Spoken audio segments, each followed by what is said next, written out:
새벽 예배의 자리로 나오신 모든 성도님들을 주님의 이름으로 환영하며 축복합니다. 다 함께 사도신경 낭독하심으로 신앙 고백 드리겠습니다. 전능하사 천지를 만드신 하나님 아버지를 내가 믿사오며 그 외아들 우리 주 예수 그리스도를 믿사오니 이는 성령으로 잉태하사 동정녀 마리아에게 나시고 본디오 빌라도에게 고난을 받으사 십자가에 못 박혀 죽으시고 장사한 지 사흘 만에 죽은 자 가운데서 다시 살아나시며 하늘에 오르사 전능하신 하나님 우편에 앉아 계시다가 저리로서 산자와 죽은 자를 심판하러 오시리라. 성령을 믿사오며 거룩한 공예와 성도가 서로 교통하는 것과 죄를 사하여 주시는 것과 몸이 다시 사는 것과 영원히 사는 것을 믿사옵나이다. 아멘. 다 함께 찬송가 200장 달고 오묘한 그 말씀 찬송하시겠습니다.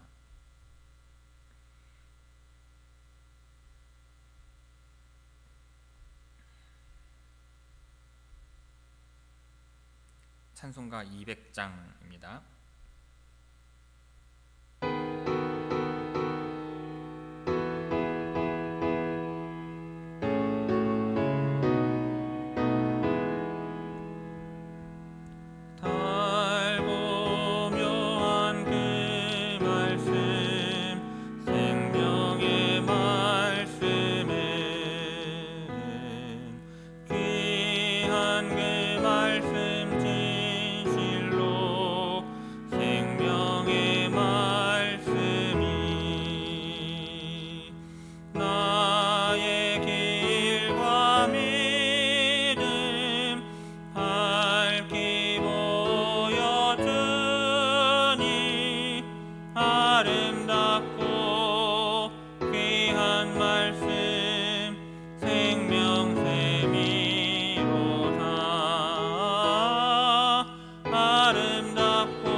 오늘 새벽 우리에게 주시는 하나님의 말씀은 야고보서 3장 17절에서 18절까지의 말씀입니다. 신약성경 야고보서 3장 17절 18절의 말씀입니다. 제가 봉독하겠습니다. 오직 위로부터 난 지혜는 첫째 성결하고 다음에 화평하고 관용하고 양순하며 긍휼과 선한 열매가 가득하고 편견과 거짓이 없나니 화평하게 하는 자들은 화평으로 심어 의의 열매를 거두느니라. 아멘. 이 새벽 말씀을 통해 주시는 은혜가 충만하게 임하기를 바랍니다. 자, 앞서 14절에서 16절은 시기와 다툼의 특징을 지닌 세상의 악한 지혜죠. 즉 세상적이고 정욕적이며 마귀적인 지혜에 관하여 말씀하였다면, 오늘 본문은 그와 반대되는 위로부터 난 지혜에 관하여 말씀하는 내용입니다.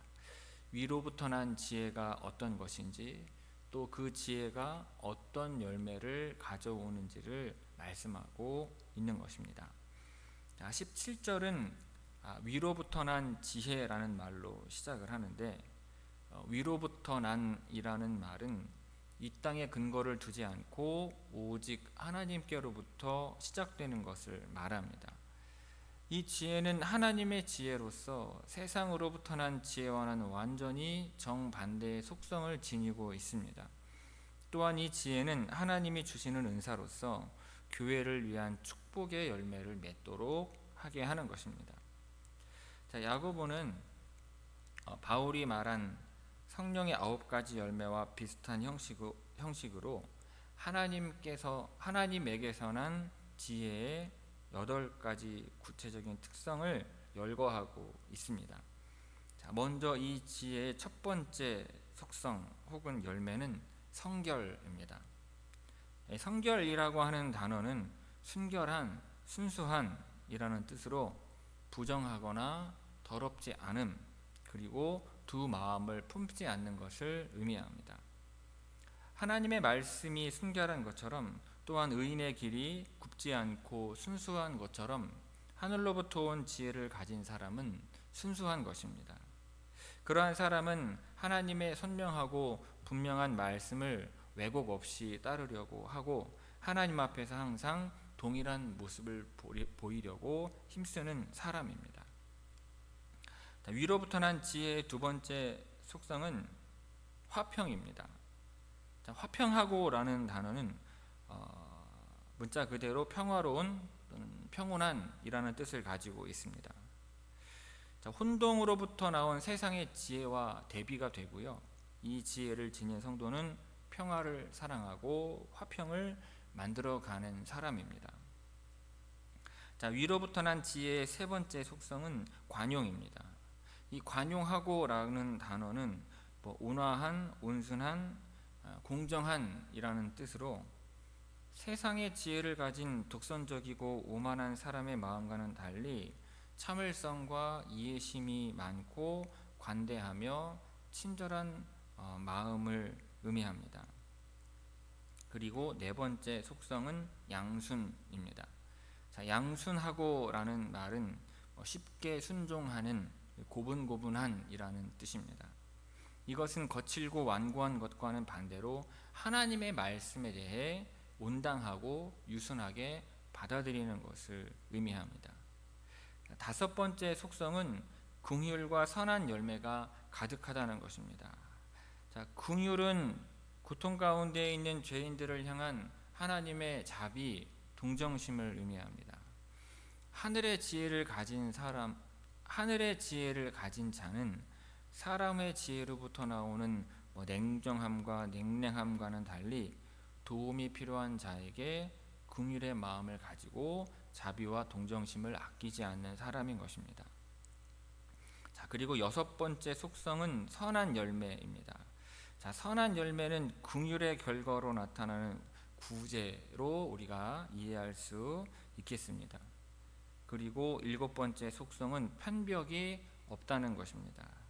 편벽이라고 하는 말은 구별되지 않는 이라는 뜻입니다. 그러니까 위로부터 난 지혜는 사람의 외모만을 보고 판단 또는 구별하거나 공정성을 잃지 않는 행위를 하지 않는다는 것입니다. 그리고 마지막으로 여덟 번째 속성은 거짓이 없다는 것입니다. 하늘의 지혜를 가진 사람은 거짓이 없다는 것입니다. 이 거짓이 없나니라는 말은 말 그대로 거짓이 없는, 있는 그대로 숨김없는 이라는 뜻입니다. 바리새인들처럼 위선을 행하지 않고 오히려 진실하고 거짓 없이 행하는 것을 의미합니다. 자, 이렇게 17절에 기록된 8가지의 위로부터 난 지혜는 교회를 사랑으로 하나 되게 하는 것입니다. 성도들이 세상의 지혜를 멀리하고 하나님으로부터 온 지혜를 가까이 한다면 이러한 믿음의 열매들을 맺을 수 있는 것입니다.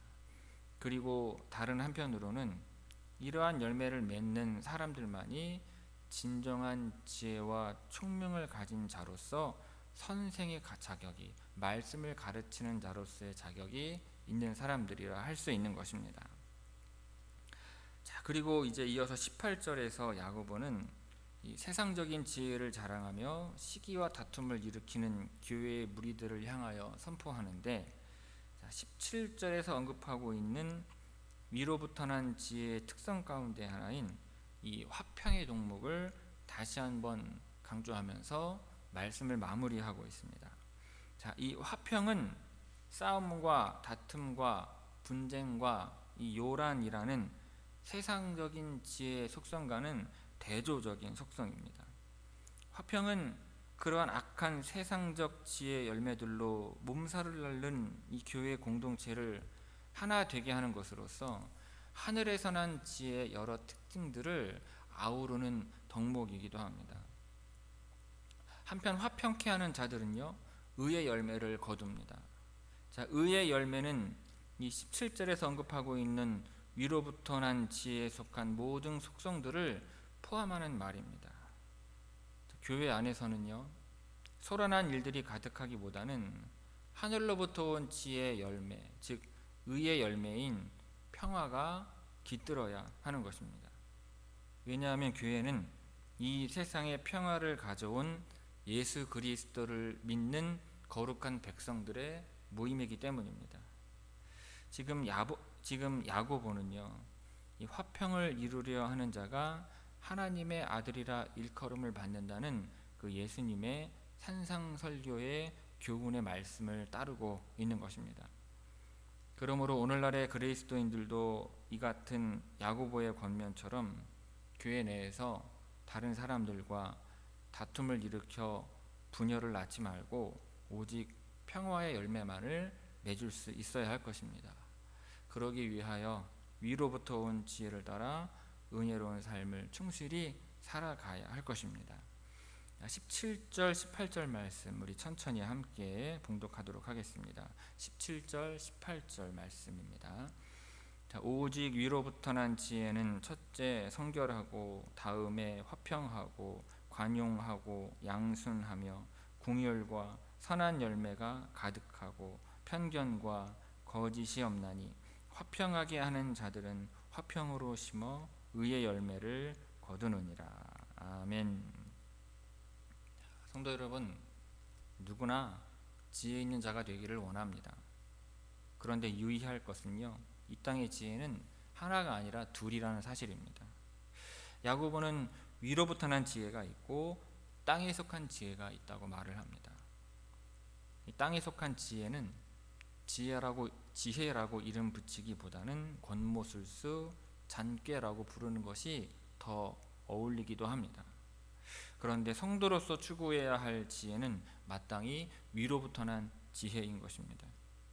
땅에 속한 지혜와 구별되는 이 위로부터 난 지혜의 특징을 다시 한번 정리하면서 위로부터 난 지혜를 소망하는 여러분들이 되시기를 바랍니다. 첫째로 위로부터 난 지혜는 성결의 지혜입니다.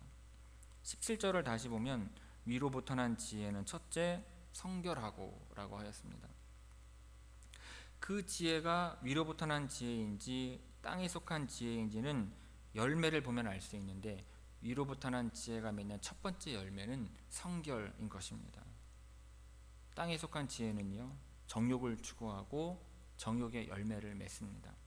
아무리 예리하고 총기가 있어도 그 열매가 정욕적인 것이라면 주님께로부터 난 지혜가 아닌 것입니다.